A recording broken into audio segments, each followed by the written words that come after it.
Welcome to the Natural History Cupboard. Come on in.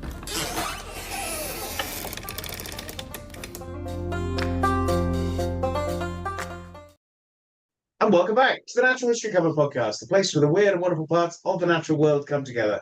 I'm your host, Gareth, and with me, waving like a weirdo, it's Aaron. Aaron, what have you been doing other than waving? So, if they bothered to turn up for our live on TikTok, Which we just randomly did. they would already know. But essentially, what I've been doing this week is tinkering and figuring out my 3D printer. Finally getting it going after 4 years. You chose the most ridiculous settings. Because I decided to be so extreme in my security settings that I wouldn't let the app work on its own on my own laptop.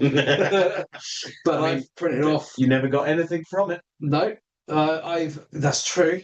I've printed off a Jurassic Park keyring just as a taste, like a tester, which came out quite nice for my first print. I did it because it was small, just to see how it worked and test it, and then I gave it to my daughter. And she's now wrecked it, I'm guessing. No, she's not been like super careful with it. Like she's left it on the floor a couple of times, but she likes it. She hasn't broken it. Oh, that's good.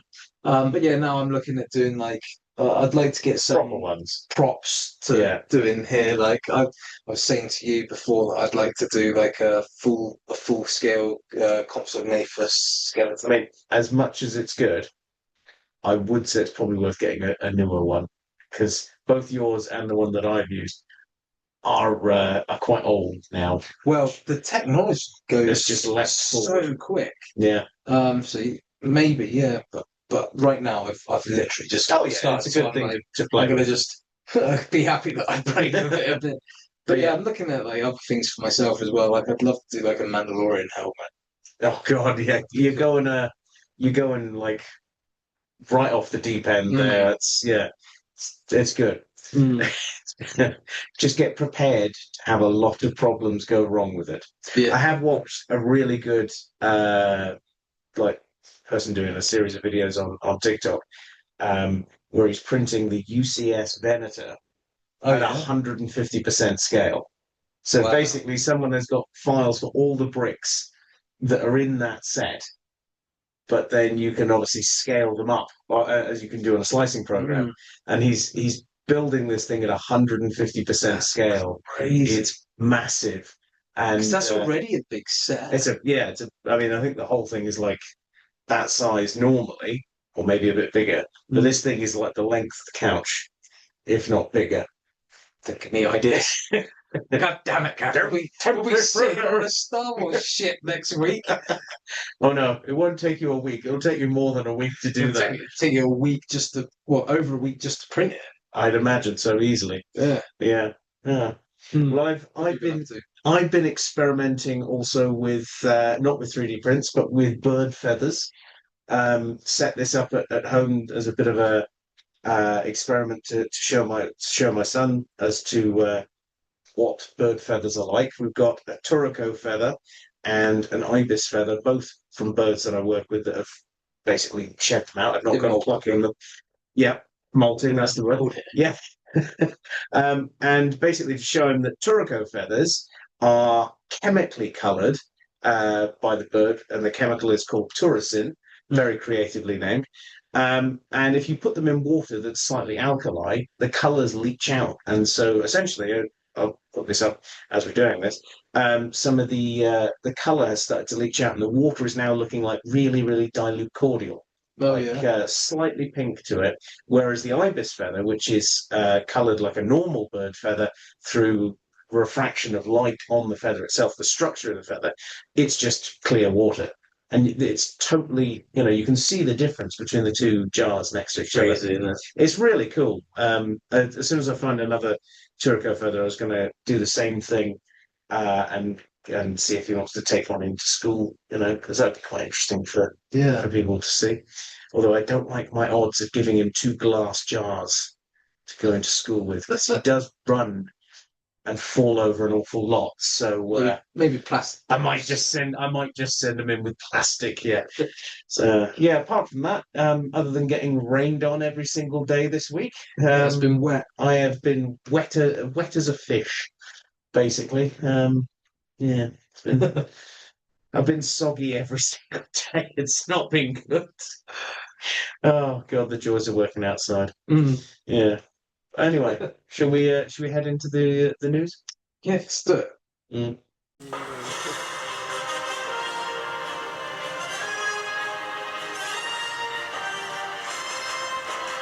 It's the news! Right, well, we're into our news for this week. I'm going to start things off, You are. and I've got a surprisingly large amount of bird stories this week. Shocking. But this first one is basically coming from BBC News.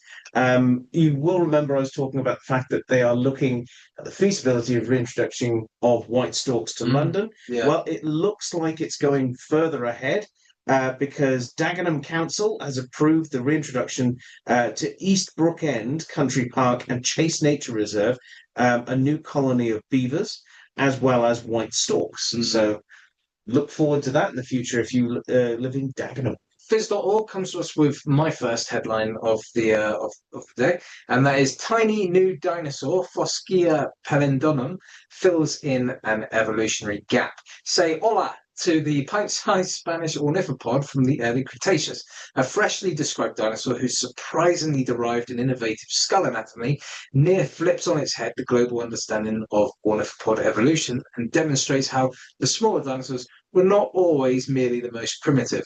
The name means lightweight forager, and the species is currently being placed as a member of the European family of Iguanodonian Rhabdodontidia, and a sister to Australia's Muttaburrasaurus in the wider Rhabdontomorpha. My next one is also a bird-related one, so also a dinosaur. Dinosaur. Rawr. This is from The Guardian.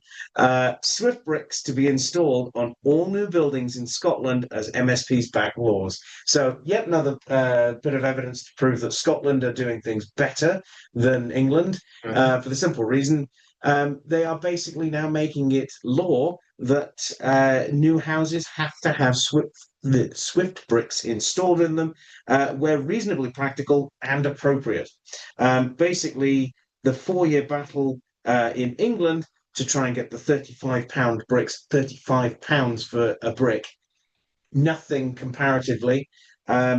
Basically, was struck down in England because apparently our environment secretary decided, yeah, but money though. You mean the anti-environment? Yes, yes, because he became the building something or other. Yeah. Either way, proof that this country is just so backwards, it's not funny. So, yeah. It's a stupid. Good on you, Scotland, for doing it right again. My second article was actually kind of timely considering the creature feature this week. It comes to us from science.org, and the headline is In a Twist, polar bears are getting fatter in the Norwegian Arctic. Now, before I say anything, this is one subpopulation in one small area of the... Oh, but that clearly means that climate change isn't real. Yeah, we'll get on to that. Most definitely a twist from what we'll be talking about later. Sea ice is forcing polar bears to rely on land-based prey, such as reindeer, for sustenance. The new habit is helping a population of great bears of Svalbard fatten up, causing many news sources to proclaim an end to bedraggled and haggard bears starving in the Arctic Circle. That may be premature, as scientists believe the effects of this feed pattern change will actually balance out in time. Now, what I wanted to add to that is I saw headlines when I looked this up saying things like environmental zealots and stuff like that, and like it beggars belief how because nuance is a thing that news sources are allergic to nuance. Yeah, apparently, especially the right wing. Yes. Who just want to get everyone enraged at anything that might not be, lying in their pockets. Anyway, it just makes you want to gouge your eyes out after reading this kind of stuff. In a weird way, it comes down to science communication, Mhm. and it's almost you almost wish things like that didn't get released because In it a does way, more harm in releasing that bit of data to the general public because the general public can't be trusted with that sort of information without it being turned into some sort of weaponized version by the media it's than just keeping it as an anecdote in a journal somewhere. it's a scathing kind of reflection upon at least three institutions. The education institution in this country is so poor that the basic understanding of basic foundational science means that people can't buy into science at all. Yeah. It's again, yeah, the science institution, like our failure as a community to communicate things in a way that is not full of jargon and is easy to understand, is failing. And thirdly, the media no longer tells the news. No, the Now media it is tells you what it it's a wants you to mouthpiece. hear because hate and fear and anger sells, whereas good news doesn't sell. So you need to put a negative spin on good news. Yeah. There is one subpopulation of bears from one particular region of the Arctic are finding ways to adapt. Unfortunately, it's probably temporary and and a ticking time bomb in its own right. But instead of focusing on that, they go on the attack because they're right wing and they have to attack. Yes. Sorry, No, no, no. pedestal. So, Box. so my final bit of information is also sort of a revisit of a story that I've looked at. It's from BBC News. This one, the largest bird to live in the UK could make a return. Oh yeah. But you remember that I was talking about Dutch reintroductions for pelicans. Yeah. Well, it looks like we might be getting actual British reintroductions of Dalmatian pelicans, Oh, good stuff. which would be awesome to see because these are amazing birds. So a plan is being considered for the reintroduction of Dalmatian pelicans back to the UK. They once lived in Britain about 1,000 years ago, but was driven to extinction around medieval times. Basically, large bird, easy to shoot, and people ate them and ate them to extinction. But nature restoration company Restore said it is basically conducting studies to explore whether it could reintroduce the birds into wetland landscapes around the UK, including sites from Norfolk, the Suffolk Broads, Essex, and the Somerset Levels. So my final headline comes to us from the Independent, and the headline is "Fossil Hunters Discover Region's Youngest Dinosaur Tracks." So more and more discoveries, from South Africa are building interest in the paleo history of the area, with the latest entry being a prime example. So they basically found 24 dinosaur tracks along the coast there that date back roughly to 132 million years. They are the youngest dinosaur trackways to ever be recorded in southern Africa, because I believe the ones that were found last year, immediately before these were found, because these were found shortly after they've just been described basically. But the ones that were found immediately before that and all the ones preceding that have come from the Triassic and the Jurassic. So that's our headlines for this week. And if you have headlines that are interesting to you and you want to see them here, send them on in to us and we'll have a look. They might end up in the headline kind of roundup that we just done, or they could end up as our main article. And this week's main article is with Professor. Fair enough. This literally came out today. Actually, it was an interesting thing. Breaking news. Whilst I was sitting there having my cereal this morning, it was on the BBC. It was basically talking about how zoos are not doing as well as they possibly could financially. This is it's been brought up by a variety of different zoos, but specifically for this article, they cited Newquay Zoo, which is under pressure from rising costs, and it's not alone. 40% of Biaza accredited zoos and aquariums have had financial issues and concerns since 2021, and have basically raised the fact that revenue is not covering costs. And they are basically having to, spend more and more money, which in itself sounds a bit odd. And if you've been to a zoo within the last year or so, you'll probably see that the prices have gone up significantly. I should also make the point that BIASA, which is the British and Irish Association of Zoos and Aquariums, is the accreditation body that basically says if you meet these standards, you can be a BIASA zoo. Now, above that, you've then got EASA, which is the European Association of Zoos and Aquariums, and you tend to find that good zoos, accredited zoos in the UK, are usually members of both, because you can be a member of both. It basically opens you up to working with other collections on endangered species, and which ones you can send between zoos, with just more relative ease to an extent. Yeah. But it doesn't obviously mean that you're getting any sort of financial help. If anything, it means that you're having to adhere to stricter and more rigid sort of guidelines, which are a good thing in a lot of ways. Because, well, basically, when it comes to zoos in this country, for the longest time, it was always the easiest thing is to just have a collection of animals, and you would probably not have the best heating or housing or whatever. And if something then died, well, you just sort of replace it as almost fallen stock. But that's a very old world view and something that needs to be discouraged. And unfortunately still goes on in some collections to this day, is that very old world mindset of, it's just fallen stock. We should realistically be looking at how zoos are run. And obviously heating is a huge thing in the UK.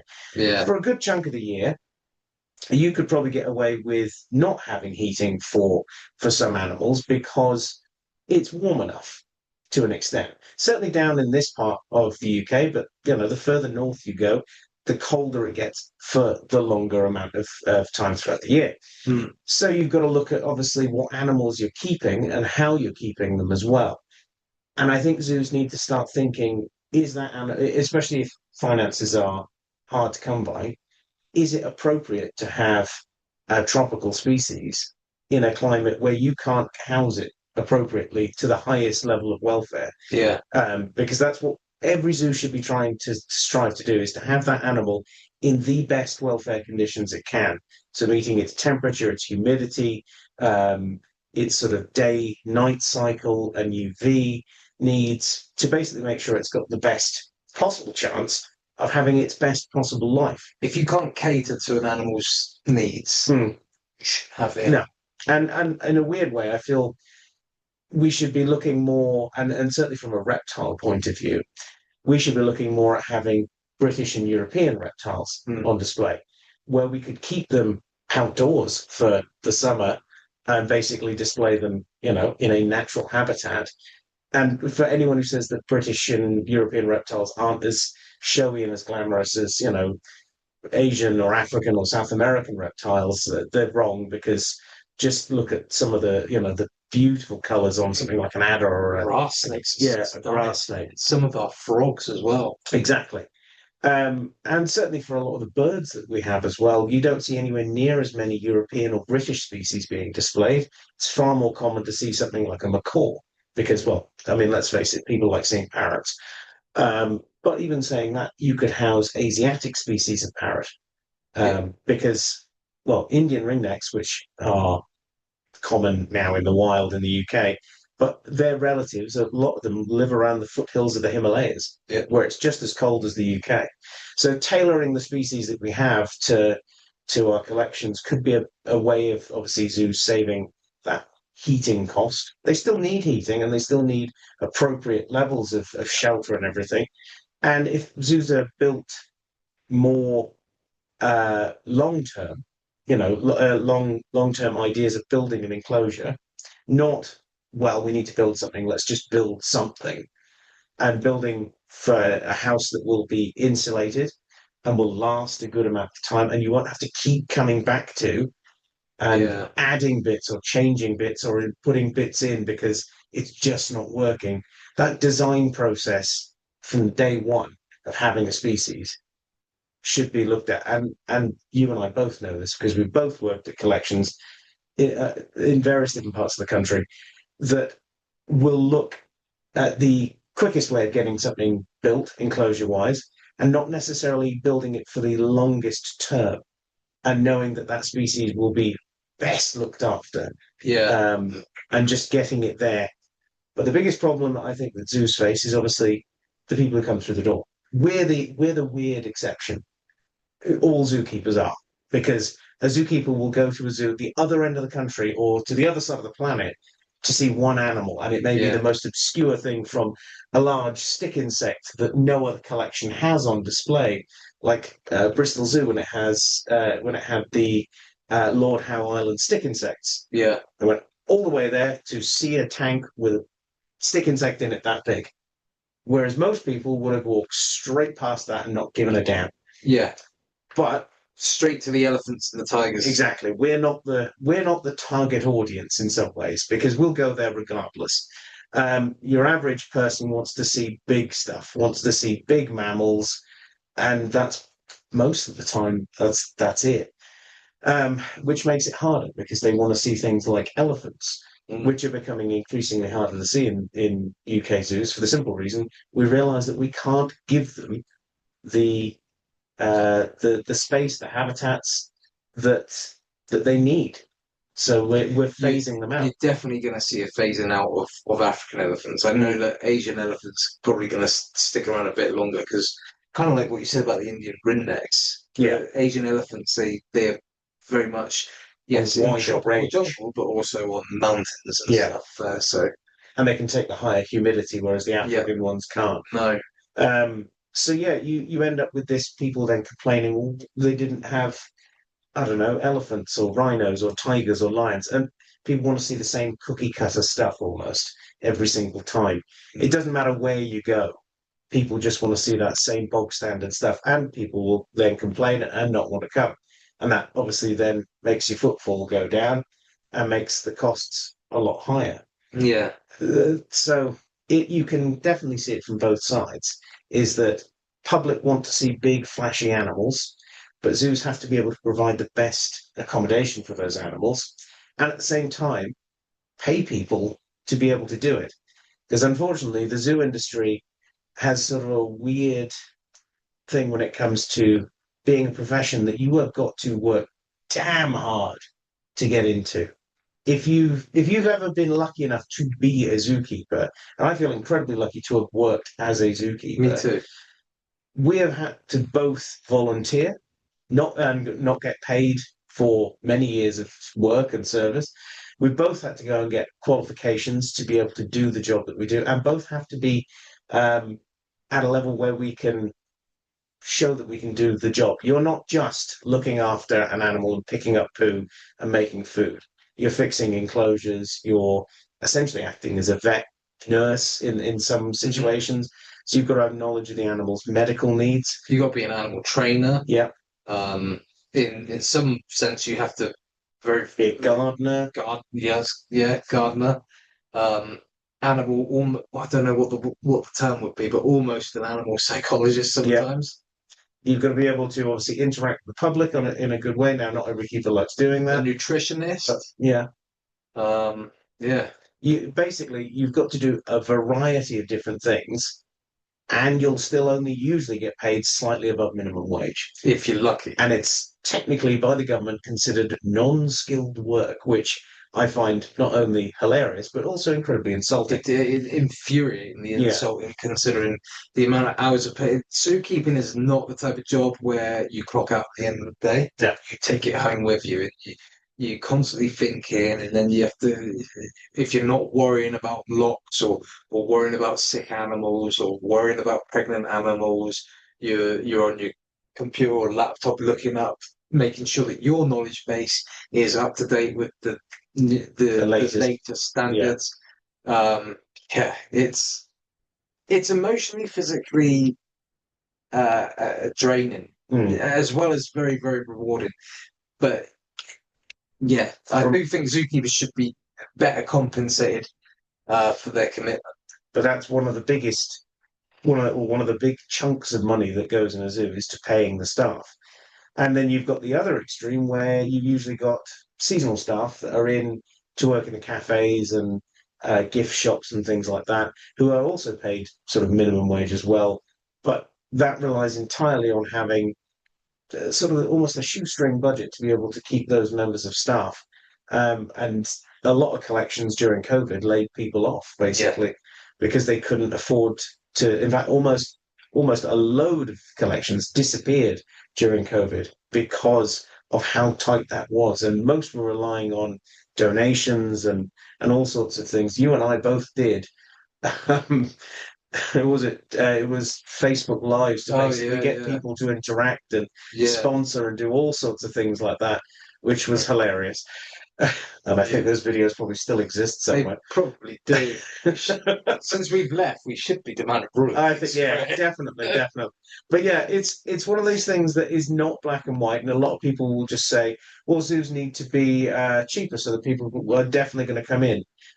But it doesn't work like that. No, that works. I am so what, as you know, one of like kind of my secondary passion to natural history is cinema. Yeah. And cinema history and all that kind of stuff.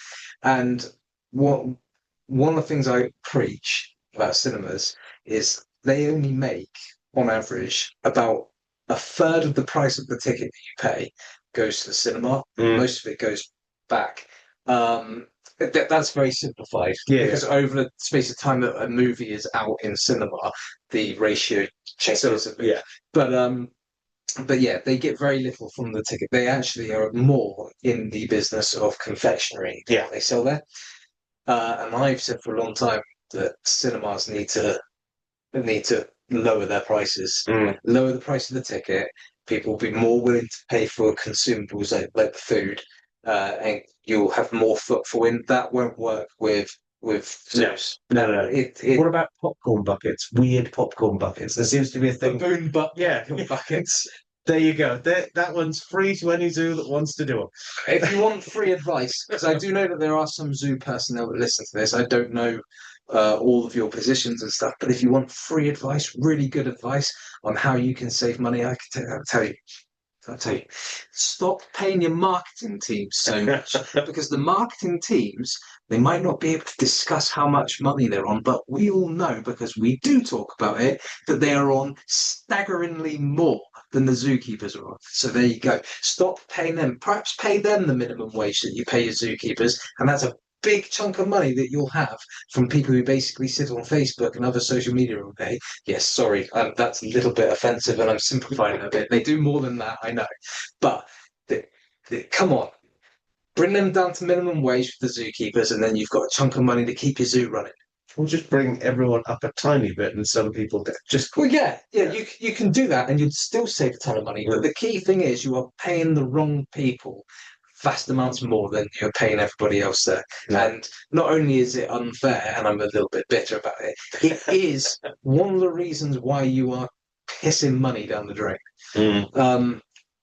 That's something I'm very passionate about. There are so many ways I think that you could improve the footfall and the income of a zoo, but a lot of it is down to paying the wrong people. Bonuses to the not bonuses to the wrong people, but disgusting bonus amounts. I would say, but also it seems to me that zoos are far, and this isn't just a British thing. I find this globally. Zoos are far too lazy with how they market an animal to the public. Oh yes, the tiger and the elephant and the polar bear, like my favorite animals and stuff.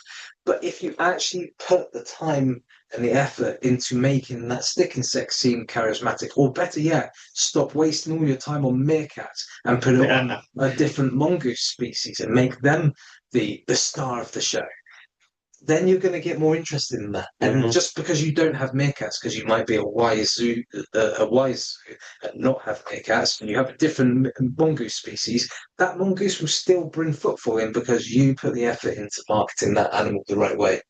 Yeah. I think there's plenty of reasons. There's an argument to say that the Highland Wildlife Park have it right in many ways, that they have species, some of which are less charismatic or smaller than others, but they're all animals that kind of are well adapted to this kind of environment. They either come from the UK, Europe, or areas of the world that are very similar to what you find in Yeah. Yeah. and that might be the way to go in many cases. To But save yeah, money, it might certainly be the way of doing it. you But do need to market the underappreciated animals better, and you do need to pay your marketing teams less. mm. And as a general rule for anyone who wants to try and help, well, go to your zoo, basically. It may not be the cheapest thing, and yes, prices will probably raise, but yeah, that's the best way as someone who's outside of the zoo world you could probably help is go and support a good zoo. Yeah, there's also diversification as well that they could do. Mm. Like a lot of zoos, particularly the safari parks, tend to do things like the lights at Christmas, Yeah, like walks at Christmas, so you can which a lot of diversify that kind yeah. of thing. Yeah. Mm. Anyway, we could be here all night. Yes, that could be a long, long rant. I am trying to bite my tongue because I thought about this for a long time. Should we head into your creature Let's feature? do it. Let's do it quick. It's the creature feature. Right, well, we're into our second creature feature for this year. I'm going to stop counting them after this point. It's a bit like, when you're in that first week of New Year's and everyone says, Happy New Year. And after the first couple of days, you're like, yeah, all right, you can stop saying that now. It's just the rest of the week. Anyway, Aaron, what have you got for us? Well, today's creature feature, Gareth, is one that's been knocking around my life since literally day one, and that is Okay, polar bears. right. I love polar bears. Because you were clearly born in the Arctic. I was born in the. My first one wasn't alive. Wasn't a Okay. living polar bear. It's probably a good thing. Was actually a teddy given to me by my great grandma, if I remember correctly, when I was born. Yeah. Scruffy, slightly lopsided, but absolutely iconic to me.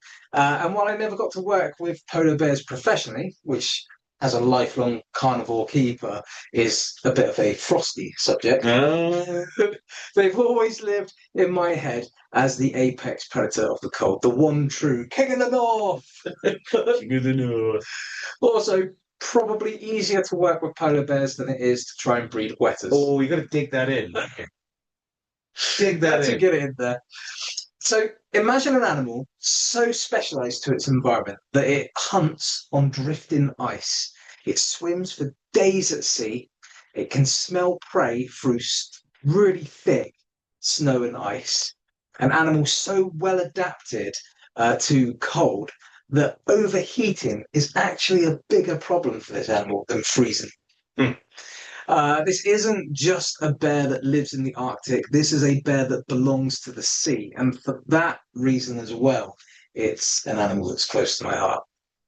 Its binomial name, Ursus maritimus, literally translates to sea bear or marine bear, however you want to look at it. So not Greek this week, just straight up Latin, but still beautifully honest, because polar bears are taxonomically, of course, bears, but also ecologically marine mammals. Just as much as your whales, really. Yeah.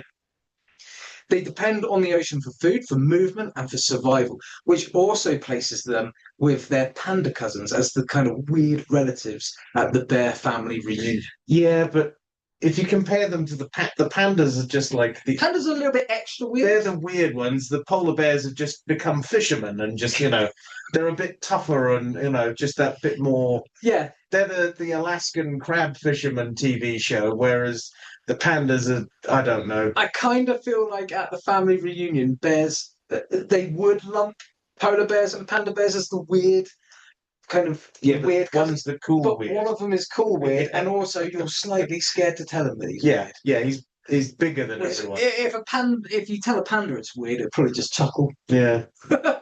So our story begins in winter. Mum is pregnant and has dug a maternity den into the snowdrifts on land or stable ice. Inside that den, just darkness, silence, and temperatures just above freezing, even when outside it is catastrophic.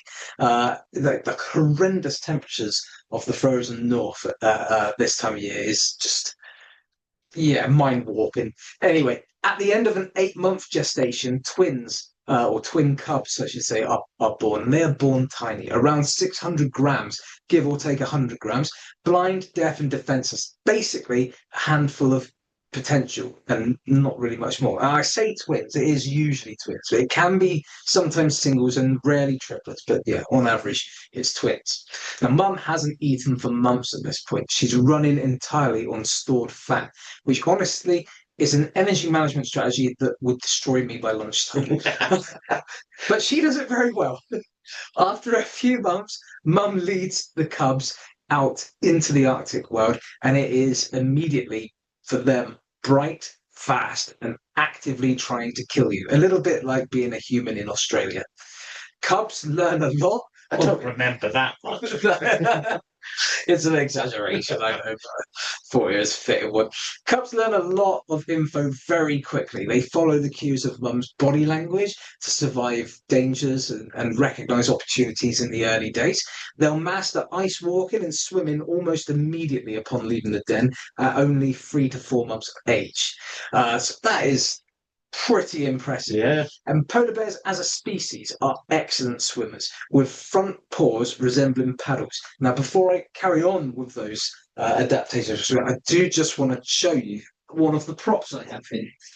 You came with props this week. I came with props this week, which is fun. I am working, as we said in our live, on maybe developing some more props. But if you take a look at this painting here, Just point out this is paint, not blood. this is paint, not blood. Although these you might be able to see some stain up here in the white area. That's actually seal blubber from the treats it was getting fed. Where did you get seal blubber?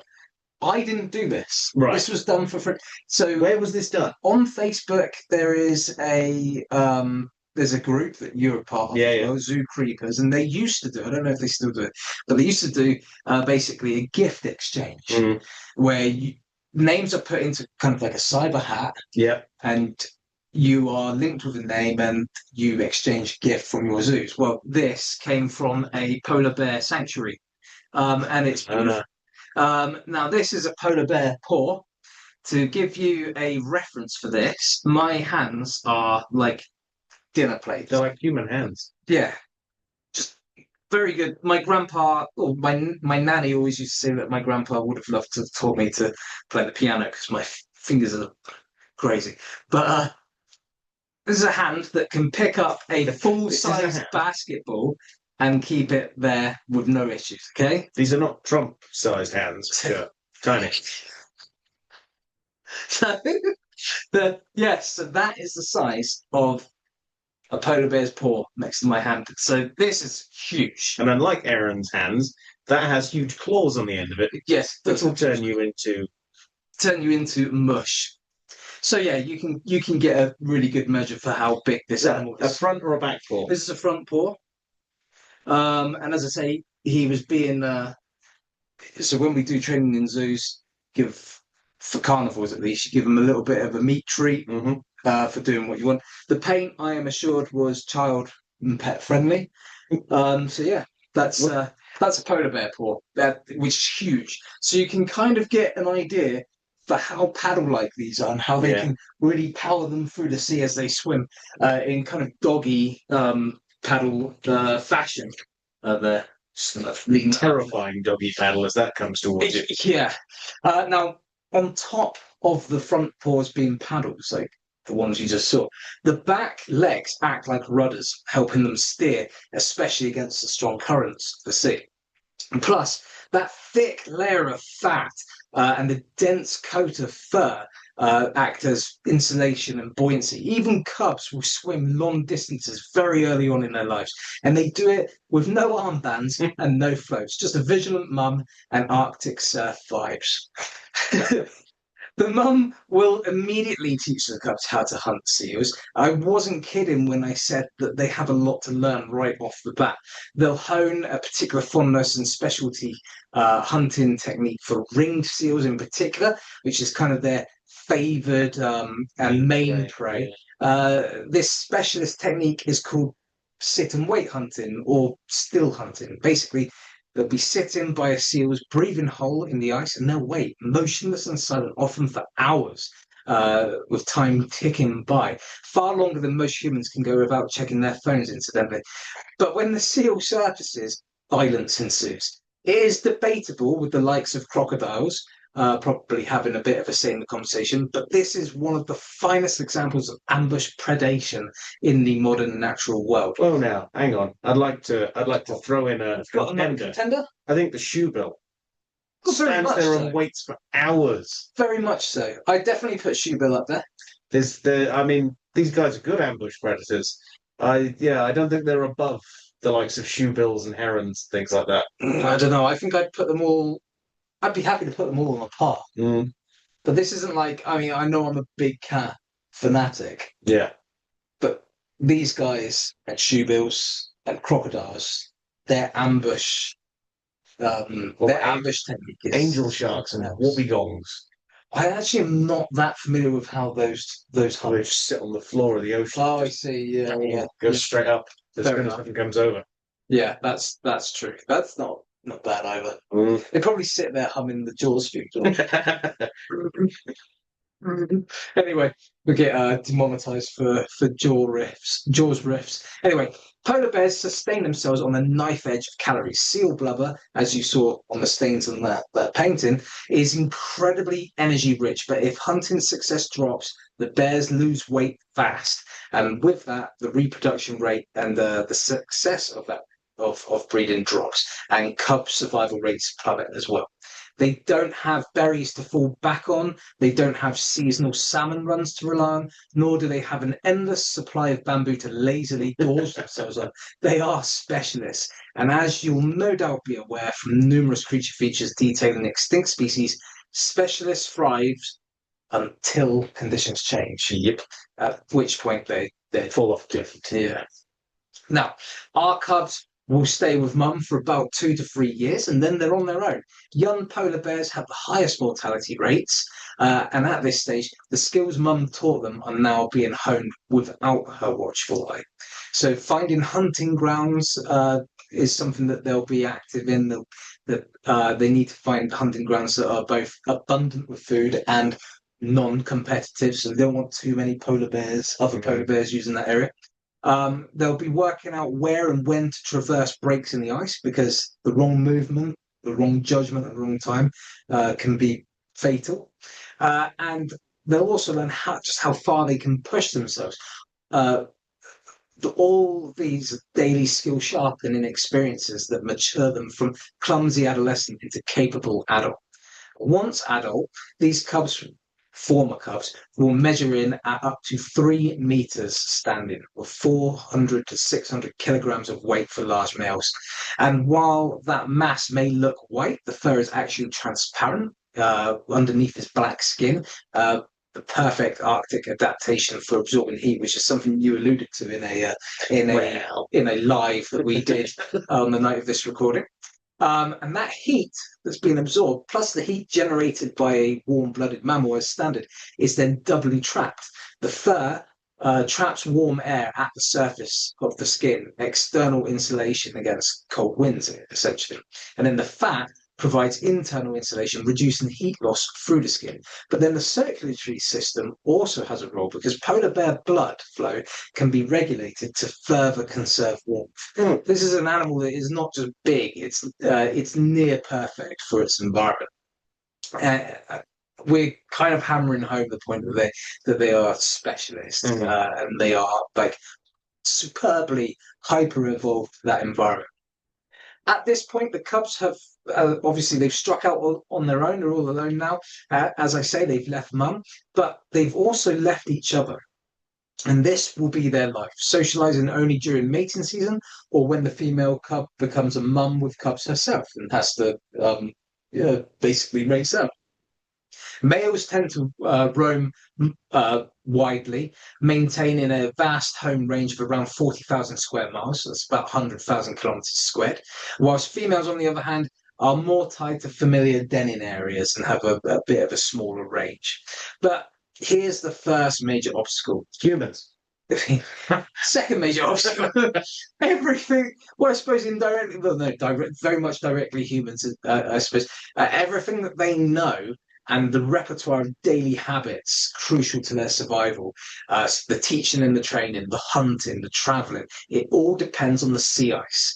For polar bears, ice is not just a platform, it's their hunting ground, it's their kitchen, their shelter, and their highway. It is everything to a polar bear and its longevity.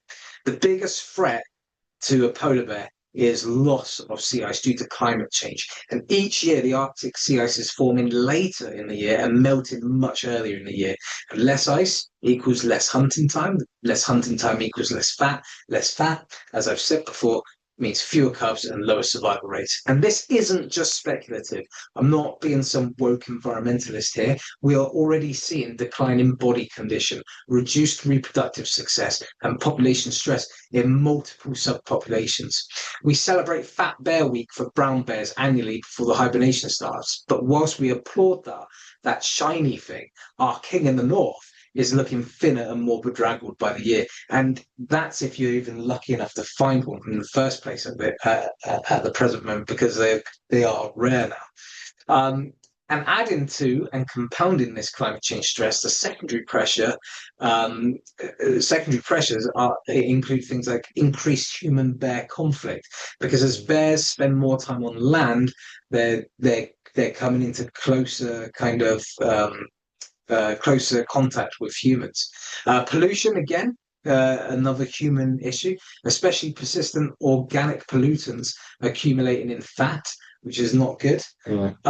Industrial activity in the Arctic is increasing disturbance, and are all causing increasing damage annually. Honestly, this also couldn't be a timelier creature feature, really. I genuinely dread to think what the polar bear future looks like if the US, under their current administration, gets a further stronger foothold in the Arctic. Polar bears are internationally protected, though, which is good news. Yeah. They number only 22,000 to 31,000 individuals at the very most. They are managed through agreements between Arctic nations, such as the Second Polar Action Plan, which is specifically an agreement across 5 remaining polar bear range territories to conserve the bears. Subpopulations are monitored carefully via drones, satellites, and tracking, plus indigenous knowledge is increasingly being incorporated into conservation planning, which is always a good thing. It benefits other species elsewhere, so it will benefit polar bears massively too. And most importantly, polar bears are now a flagship species and have become a global symbol of Arctic conservation. Tackling climate change head on is what will protect this species into the future, but protecting denning areas, defending them against hunters, and mitigating conflict with humans will also deny extinction in the long run if we can maintain that. In all these ways and more, conservation organizations like Polar Bear International are vital to the species' longevity. Even if you're at home, wherever home might be for you, you can do something to help support the survival of these great white sea bears of the frozen north. By reducing our carbon footprints at home, we can donate as well to, or even volunteer with, the likes of Polar Bears International. We can also vote for greener-minded politicians to take on local parliamentary roles, and even perhaps, hopefully one day, national political leadership positions. When we protect sea ice and Arctic ecosystems, we protect everything that lives there.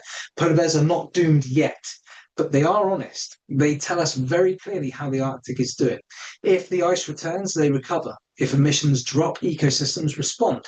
Nature is, if nothing else, resilient when given half a chance. And that teddy bear I mentioned earlier, this one, he's still around, as you can see. A little threadbare, but hanging on. And honestly, I feel like that's a pretty good metaphor for polar bears in general. I always thought they were bigger. He's very much adored in this household. Plus, let's be honest, at the end of the day, conserving polar bears is apparently still easier than breeding wetties. Oh, come on. That's not fair. Do you know what? Of all the sort of animals that I tend to dunk on these animals a little bit. Polar bears, cheetahs, pandas, all sort of relics of the last ice age. Yes. Just sort of clung on when what's the saying is lesser sires of greater fathers or something like Oh yeah. no, sorry, lesser sons of greater sires. Yeah. Because compared to some of the bears that used to roam the ice age and everything, they are one of those sort of leftover ones, and they evolved fairly recently compared to a lot of other species, splitting from brown bears. And I love the analogy is if you have two of those bears walking down a beach, a brown bear will see a beach and it will see seaweed as edible. It'll see the little bugs in the seaweed as edible. It'll find crabs, in the rocks. It'll find a dead seal and eat the seal. It'll find fish and eat the fish. Berries, roots. Yes, it'll eat anything and everything because it does not care. It will just eat whatever it can. You put the polar bear on that same beach, it'll sniff the seaweed, it'll walk past it, it'll eat the seal and the fish, but everything else is just, I don't know what I'm doing with this. What is this? I don't eat salad. What do you go away? That sort of thing. And then you end up with that total specialization of polar bears to their environment and how perfectly specialized they are. But yeah, the moment it starts to go away, it all falls apart. It collapses. Yeah. But then you're starting to see, I don't know what the rates are for this nowadays, but it was a bit of a phenomenon when they first started talking about them, Pisleys. Yes, I was wondering whether or not to mention these, but yeah, essentially, as kind of grizzly bears or brown bears go north, they're moving further polar north. bears come south. They're meeting and hybridizing. Yeah. Which you end up with Pisley if it's a polar bear is the father, and then a brown bear if it's the mother, and then a growler if it's the other, or a growler, I suppose, is the other way around. Yeah. But we could end up seeing these sort of weird, hybrids basically taking their place in a future that the Arctic no longer supports. It is weird to think about, but that might be the future of polar bears. Yeah, so polar bears as a species going extinct, but the Pisley taking its place. Yeah. Which is just then a subpopulation of brown bears, really. Well, because to survive, they're going to have to behave more like their brown bear ancestors. Yeah, it's interesting, and in that sense, you almost, if that's the only way that the polar bears will survive. I mean, hopefully, like I said, I tried to end it on a positive, hopeful note. But if the only hope left is that they naturally hybridize with brown bears, you kind of got to hope that it's the way around where the mother is the brown bear, so that she can teach it all this new food that it wouldn't have learned from the polar bear ancestry. But that then raises the point of what is a species? Because these things, there is no defining one day it woke up from being a brown bear to being a polar bear. It just blurs through. So you end up with that interesting question that's kind of related. Kind of the ship of Theseus, I suppose, isn't it? Yeah. Replace a bit of the polar bear every time. My little girl, she's 6 years old, and she's been asking me recently who was the first humans. That was spiritual Gina. Yeah. She's not been asking me in a spiritual or religious sense. She's been asking me in general. And it's a hard question to answer because the closer you go back to the very first humans, I didn't know that. The closer you go back to the species, to the earliest of our like Homo sapien ancestors, the more closely they resemble the thing that they evolved from. And you'll go back and back and back, and you can't actually. You'd think that you'd be able to, but you'd never actually be able to. Like before you know it, you're standing in a swamp, surrounded by fish that are hopping out of the water. Yeah. That's the problem. That was really cool. I like polar bears. I think I've now done three favorite animals now. Tigers, polar bears, and wolves. There you go. Hybridize those three. And elephants. The Asian elephants. Oh my god! Don't hybridize. It'd be even worse. Should we go to our emails? Let's do it. Bing! You've got mail. Ooh, it's an email. Right, well, we're into our emails for this week. We're going to start things off with last week's question, which was, what do you think is the most mysterious animal? And you know what? Of the answers that we've had, I think they all quite work for mysterious creatures. So, yeah. Better than what I was coming up with, which was just an area in a volcano. So, So starting things off, we've got Steve Eddy who said tardigrade, which I think we did mention actually. I think that's quite a good one to go with. Yeah.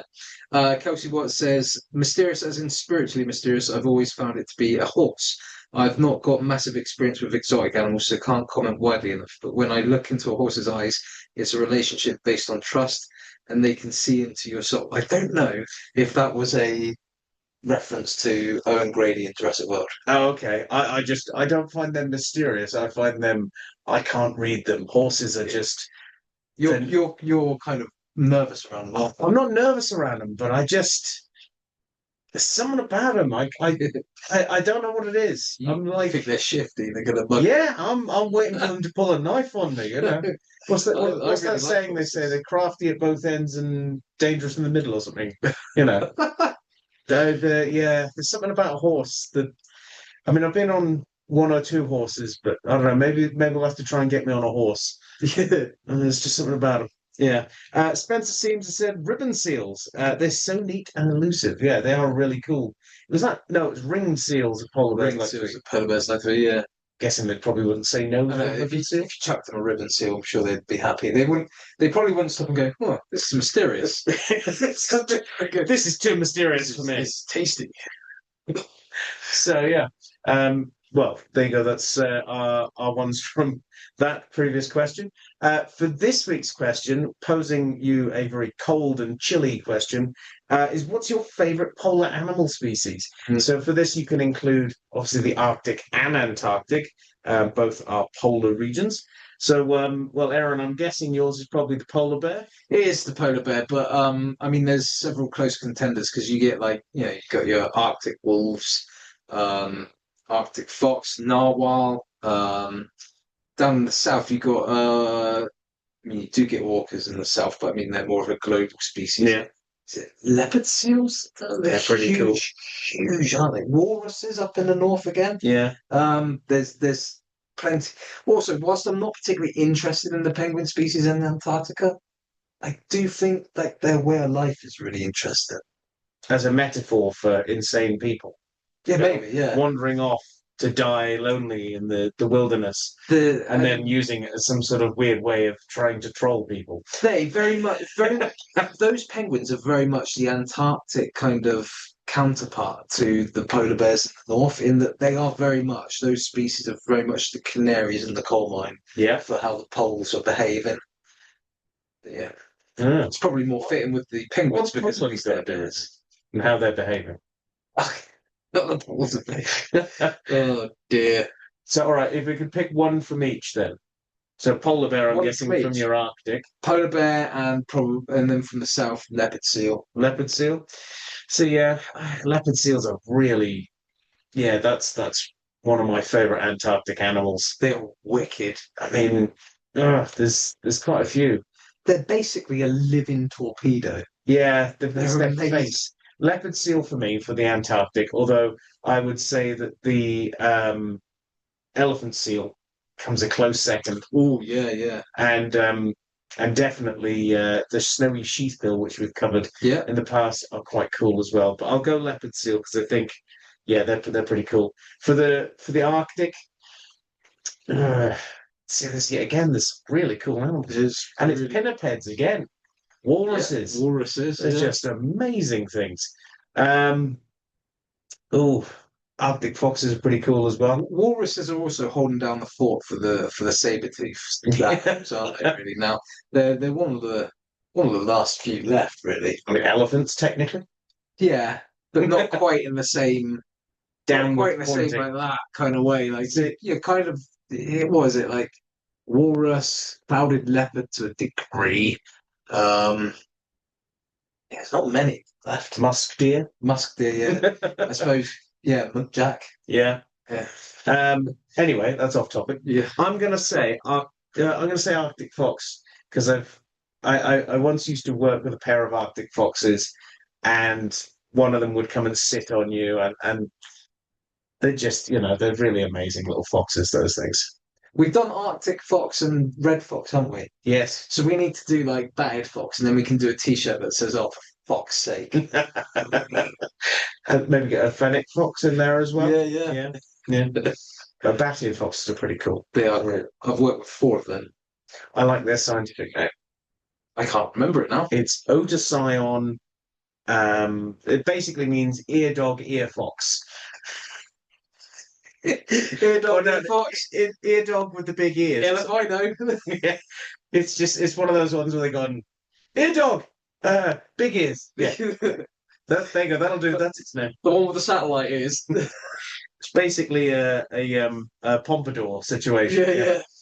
But yes, so let us know your answers to that on our Facebook page or over on our YouTube comments page, which I think we're going to look at now. Yes, we've got a couple of comments on our YouTube page this time. So the first one comes to us from Rose Lee 9961, who says, for this week's question, first of the new season, yahoo.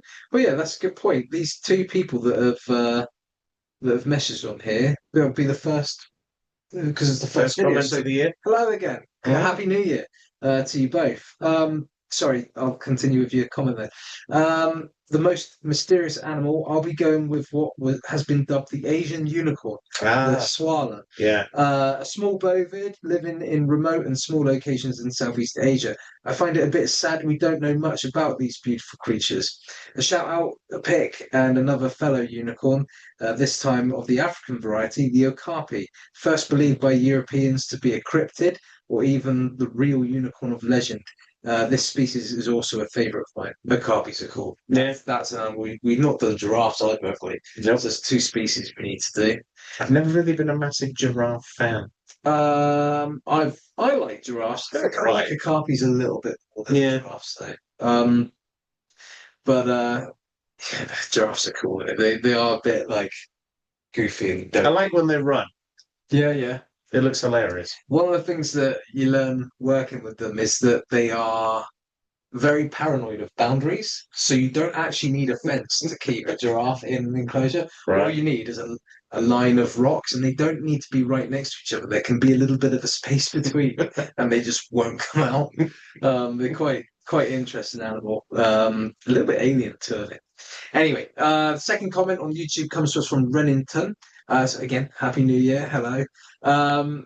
The most mysterious animal, I would have put the short-eared dog. However, after doing some more research into it, They are pretty odd. I now know more and feel it is less mysterious. So I shall raise you St. Bevan's mammal, an early Miocene mammal jaw found in New Zealand in 1978.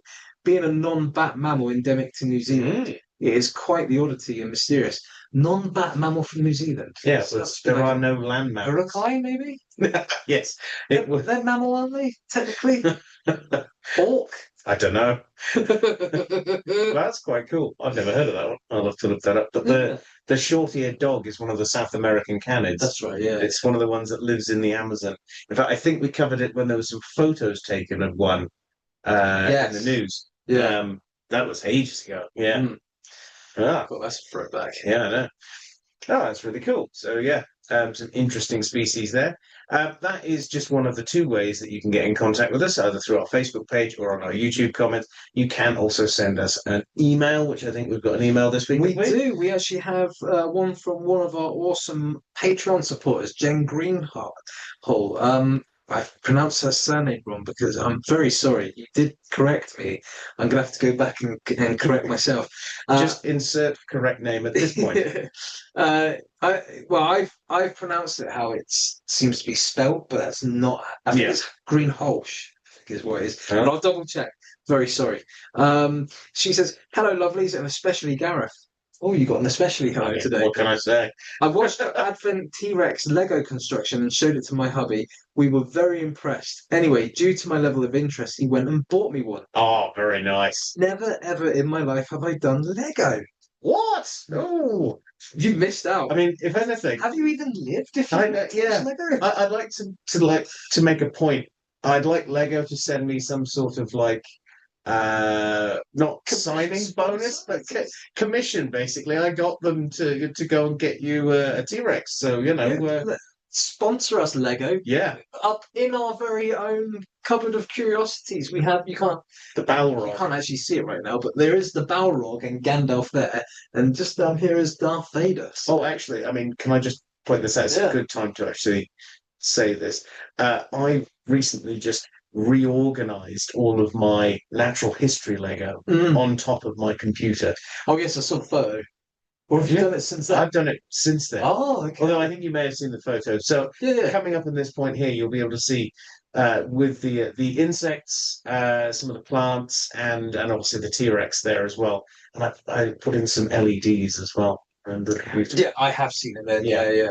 It's very nicely arranged. Yeah, it certainly is a nice backdrop if ever we have to, for whatever reason, do like a remote well, dial. it wouldn't work because it's the computer's above there. the computer. But you can have the thing facing my camera back. also, Anyway, what you'll often see sometimes on the side over there is that there's a Duplo zookeeper on a Duplo elephant with a Duplo tiger because it's kind of my memory of both being little and also being a zookeeper. what you used to That's why I ride on an became- elephant, No, but and you were an all-in-one green body stocking.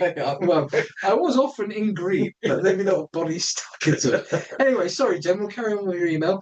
She says, to be fair, I've never done a jigsaw other than on my iPad. Wow. This is illuminating. Where I limit myself to 99 pieces. Otherwise, I wouldn't be able to see the pieces. Well, that's probably a good point, yeah. I have to confess, though, he bought the cheaper knockoff version. Well, I'm addicted. The skulls, yeah. What Lego, if you are thinking of sponsoring us, ignore that. Well, I am addicted. What a revelation. We do it together on Sunday afternoons, as that is the only time we have. It may be done for Easter. We haven't fallen out once, and we really enjoy it. Never thought I would get to 55 and discover this new hobby. Hubby is already looking for other similar Lego sets. Oh, the minerals is quite a good one. That's the one that I've got for Christmas, and I was thinking. Have you of built doing- it yet? No, I was actually thinking of doing something similar to you. Not so much as an advent calendar because I can't wait to next No, year. just do it as a one-off. Yeah, I was just thinking of maybe doing once a week, doing one of the geodes and explaining a little bit about how that geode forms and stuff. Yeah, Thinking I about was. doing that. I almost bought it the other day as well. It's a good set. I can't wait to get stuck into that one. My mum bought me that one, so she's listening. Thanks, Mum. One question though: why do they hide little quirky things? I was disappointed to block in the frog with the steering wheel. Is it just an inside joke? Picture attack for evidence. Yes. So the frog is obviously because there's a Jurassic Park reference. The whole thing is the frog DNA inside the dinosaurs. So it's technically the frog DNA driving the dinosaur. Some of the other little bits that are on there. Let's see. You've got the mosquito in amber down at the base. So that's quite cool. This is where she is so far. Oh, We'll put that up behind. I should be able to know what step that is. That was day 12. Yeah. On the 12th day of Christmas. But you've also got on the back panel of the picture that she sent us on the stand. If you take off part of the rockwork, there is a T-Rex skull plate, like a picture of a T-Rex skull in rock, which I've actually taken out and just sort of bricked back in because it's too nice to not use in another Lego set. In like my son's vast amount of Lego now to build into like a museum set. Whenever we end up like building his like Lego City thing, I always like building some sort of either cafe, shop, or museum, and then filling it out. So that fits a nice little museum piece. I'll tell you what I've quite enjoyed, and I know you quite like the look of them as well, apart from the mini dolls, is those Lego Friends sets. Just throw those Lego if you're listening, because you clearly are, obviously. Get rid of the mini doll things and just put normal minifigures in there. Yeah. And those sets are amazing. The They're sets really, are really nice. good. Like the building, really good. they're awesome. I don't know why they do this other form of minifig because it doesn't.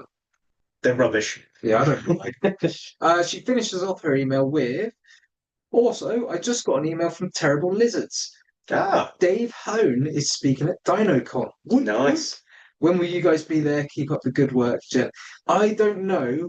I'm hoping to do DinoCon. It would be cool, but it would also be cool if we knew that we were going. It would be cool to kind of promote that and like not to do a stall or anything, but to do kind of like a a dino meetup Yeah. where anyone listening who follows our podcast can kind of meet us there at An range unofficial. range time for 10 minutes. All two of you can come and chat to us.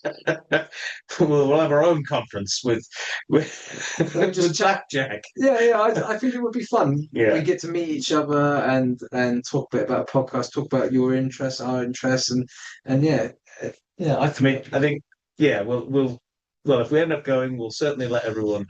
What month is DinoCon? I can't remember. I have no idea. I can't remember because what I'm thinking is it may coincide with something this year that Yeah. means that I won't be able to come. I think you probably, yeah. Anyway, so yes, another way that you can get in contact with us is through our email address, which is thenathistorykupboard@gmail.com. But you can also get in contact with us by becoming one of our wonderful Patreons, which we're going to tell you about now. Every week, we like to give a little love back by shouting out the names of our wonderful Patreon supporters. That's right. These are the cupboard dwellers who are kind enough to support us through a monetary contribution, for which we are eternally grateful and grateful beyond words. And those people are, of course, Fogtober, Jen Greenhall, Connie P, Chelsea McKee, Nick to Nick, Owen Cox, and Matt Geddy.